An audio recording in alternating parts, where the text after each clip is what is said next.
Hi, Aymeric. Why should investors allocate to emerging markets now? We find good investment opportunities in emerging markets. First, they benefit from positive demographics. For example, we expect between 2010 and 2030 a new 1 billion middle-class consumers. They also benefit from positive growth compared to developed markets. We expect positive growth in 2017 and 2018. And finally, they offer attractive valuation and a good alternative for people looking for income. How has the approach to managing emerging markets changed? The divergence of returns between and within emerging market asset classes can be wide. So investors have to be selective. A flexible approach is also recommended, simply because some emerging markets can be more sensitive to commodity prices.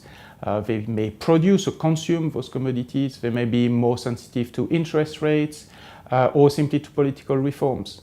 So selectivity is important. Second, active investment, active selection is recommended. Passive products may not be the right approach for emerging markets.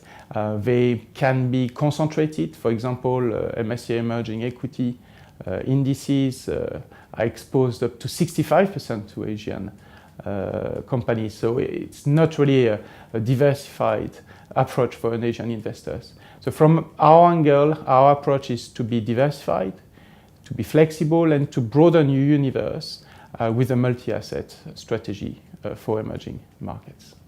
Where do you currently find value?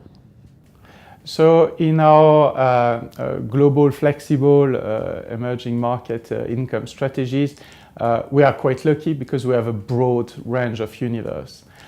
So for example, on the equity side, we like Korea, India or China, especially the new economy. However, on the currency side, we don't really like Korean won and we prefer Mexican peso. We also do like emerging local bonds, especially in countries that are cutting interest rates and are offering a high real yield. For example, Brazil, Mexico or Indonesia. What are the main risks? So emerging markets tend to be sensitive to global trades, tend to be also sensitive to global liquidity or to political risks. So any event such as protectionism measures affecting global trade, such as political uncertainty, or any measure that would dry up liquidity would be a risk. Now, emerging markets are in much better shape than 20 years ago. They have excess foreign reserves, positive current account balance, primary balance. So in much better shape in order to face future crises.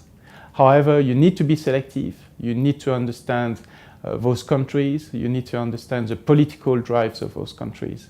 So again, be selective and multi-asset. Thank you, Aymeric.